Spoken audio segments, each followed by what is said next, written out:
struggle against Iran, you have made some unlikely allies. There is a kind of a tacit alliance between the major, what are called the moderate Arab states, Egypt, Saudi Arabia, and others with Israel. Is that an awkward situation to be in, given that Saudi Arabia is an Islamic state? It practices many of the forms of Islam that people regard as highly puritanical, quasi-medieval, even medieval. They chop people's heads off, they chop hands off, they have laws about blasphemy and apostasy. Not a lot of churches in Saudi Arabia, certainly no synagogues. How comfortable are you with that tacit alliance? I see the world as it is, not as I'd like it to be only, or not as we remember it nostalgically, and I work from that premise.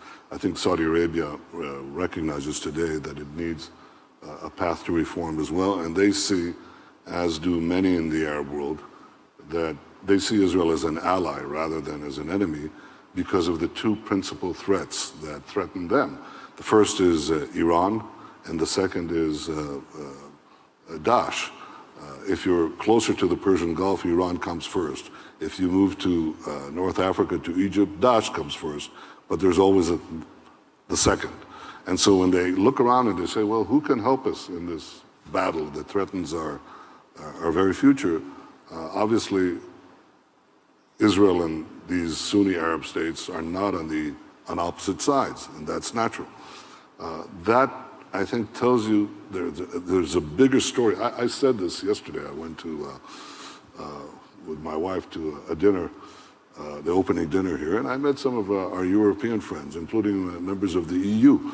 And I said, look, I have one request, that the EU policy shaped in Brussels, not the individual European countries, but the EU policy vis-a-vis Israel and the Palestinians merely reflect now the prevailing Arab policy to Israel and the Palestinians. There is a great shift taking place, and it might be.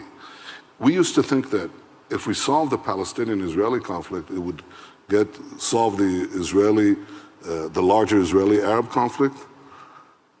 The more I look at it, the more I think it may be the other way around, that by nurturing these relationships that are taking place now, that could actually, with the Arab world, that could actually help us resolve the Israeli-Palestinian conflict. And we're actually working towards that.